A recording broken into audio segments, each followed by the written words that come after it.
I want to start with something that might feel uncomfortable. Most of the time, you don't have a spending problem, you have a pressure problem. When people talk to me about money, I don't hear recklessness, I hear exhaustion. And exhaustion will always show up in your finances, no matter how disciplined you are. If you've ever said, I don't know why I keep doing this, or I was doing so well and then I messed it up, this conversation is for you.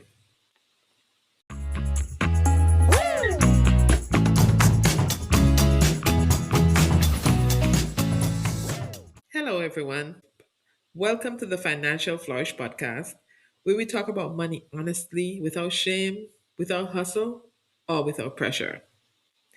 I'm your host, Michelle Pemberton, and today we are talking about why spending is usually not the problem and what actually is the problem. Spending is visible, that is what you see.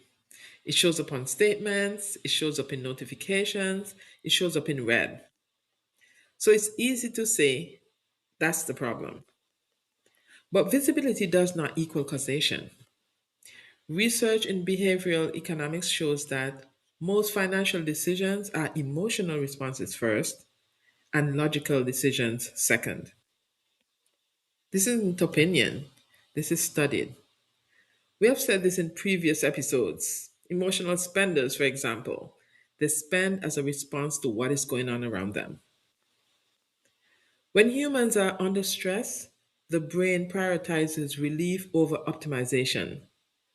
The brain is just concerned about how to get relief, not what is the best course of action at this time. So when spending shows up, it's often not a plan, it's a response. Now, when I say pressure, I don't mean panic. I mean the quiet, constant weight you carry, even on good days. Pressure is waking up already tired. It's feeling like you're always slightly behind. It's the voice that says, I can't mess this up. I don't have room for mistakes. Everyone is counting on me. That voice doesn't scream, it whispers all day. Psychology research calls this cognitive load. It's the amount of mental energy required to manage responsibilities. When cognitive load is high, the brain looks for shortcuts. Not because you're weak, but because you're human. Under pressure, the brain shifts from long term planning to short term relief. That's not a money problem, that's biology. And so, if you feel that pressure and you go out to spend even if it was not part of the plan, you need to ask yourself a question. What is causing pressure in my life?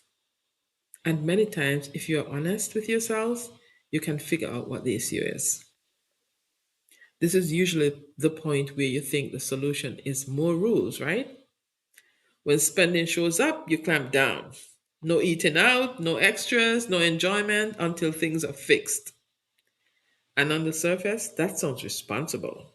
And I have to admit, I've been there many times. But I want to explain why this often backfires.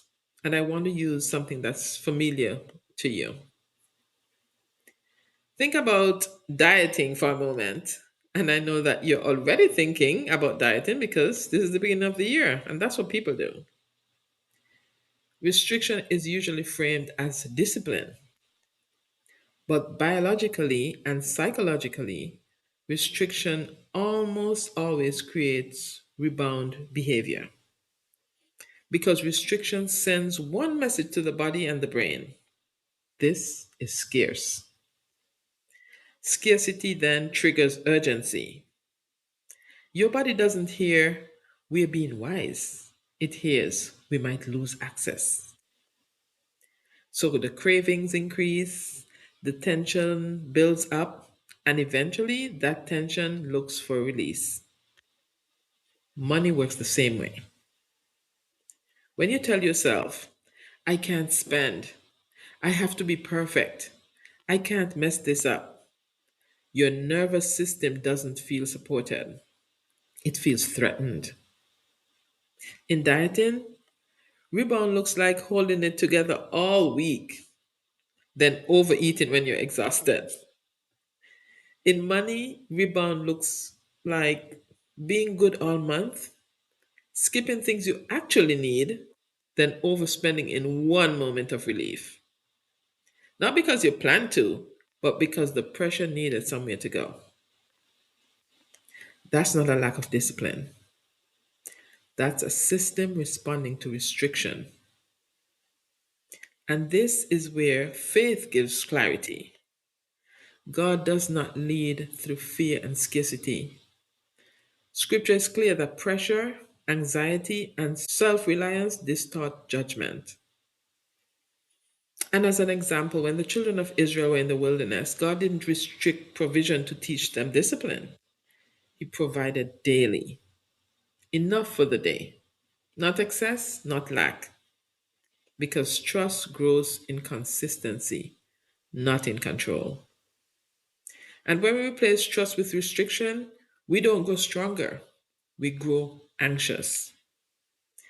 That is why tighter financial rules often lead to stronger rebound. Your mind doesn't trust the restriction to last. So when there's even a small opening, it responds urgently. And it forms a cycle. Restriction leads to rebound, rebound leads to guilt, guilt leads to more restrictions. And suddenly, money isn't a tool anymore. It becomes a test you feel like you keep failing. But stewardship was never meant to feel like punishment. And discipline was never meant to disconnect us from peace. That is why adding rules doesn't fix spending, it increases pressure, and pressure always shows up somewhere. Sustainable change doesn't come from clamping down harder, it comes from learning how to live, how to steward without urgency. And urgency disappears when trust replaces fear. Let's give a real life example. Imagine a woman, she's working full time, she carries emotional responsibility at home, she's financially responsible, and she hardly gets any rest. She gets to the end of the day and she spends, not because she's careless, but because her system is overloaded. That purchase is not indulgence, it's relief. The real driver isn't spending, it's capacity. This is the part where everything starts to make sense. Because once you stop treating spending as the problem, you start seeing what's actually underneath it: capacity. When I say capacity, I'm not talking about motivation. I'm talking about your ability to make good decisions without force. Capacity is what allows you to pause instead of react. And the most of you are trying to make long term financial decisions with short term energy.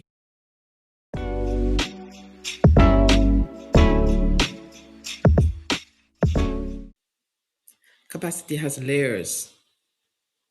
There's mental capacity, and that includes how many decisions you can make before your brain is tired.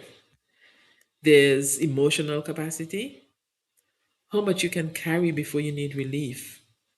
And then there's spiritual capacity, whether you're operating from trust or self reliance. Money touches all three.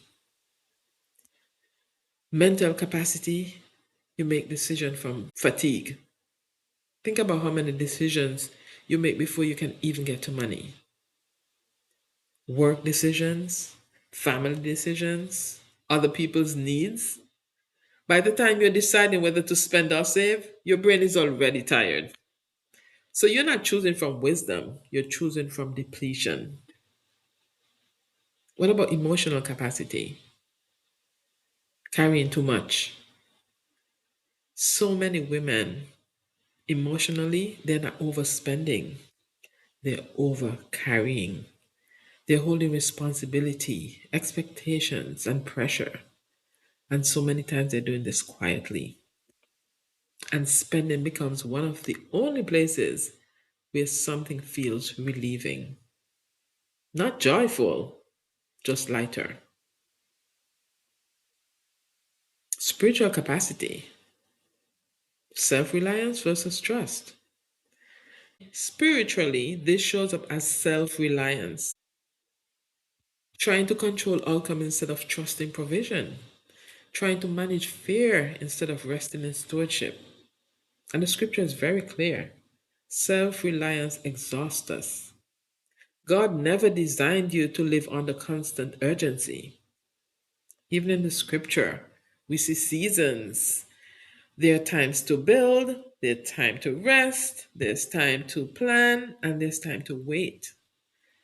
And when we ignore the seasons we're in, even good practices start to feel heavy. When capacity is low, discipline feels like punishment. And when discipline feels like punishment, rebellion isn't far behind. That's not spiritual failure, that's human limitation. This explains why spending often happens at night, why it happens after long days, why it shows up when you're emotionally drained, not when you're calm. Spending isn't about desire, it's about relief. So when spending shows up, it's not about asking for more rules, it's asking for more capacity. And capacity isn't restored through restriction, it's restored through rest, support, and trust. Stewardship was never meant to bypass humanity. God cares about the condition of the steward, not just the outcome of the stewardship. Because a weary steward will struggle always, no matter how good the plan is. So before we talk about changing behavior, we have to talk about reducing pressure. Because when capacity increases, behavior follows.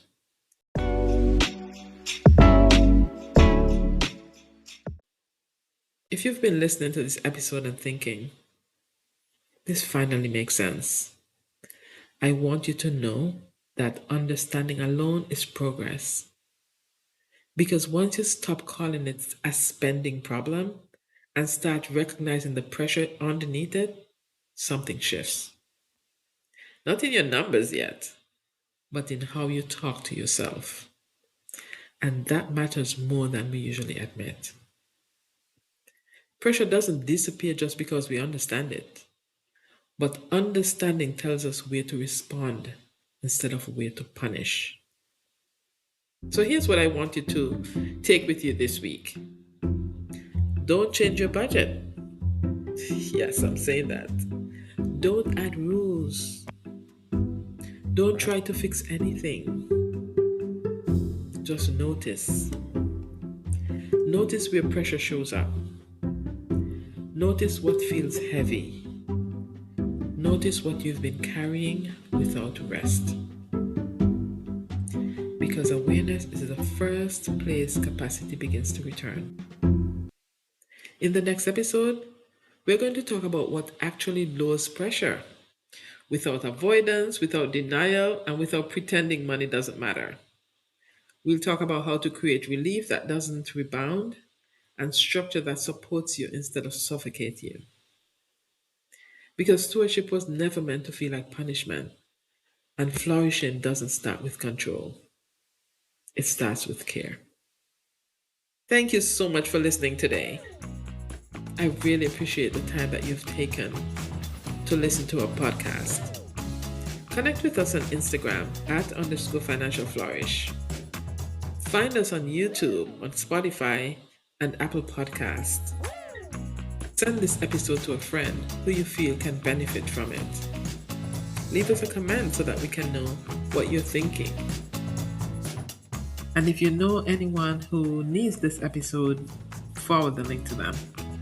So until next time, look at your pressure points as you take one more step towards your financial goal, and don't forget to flourish.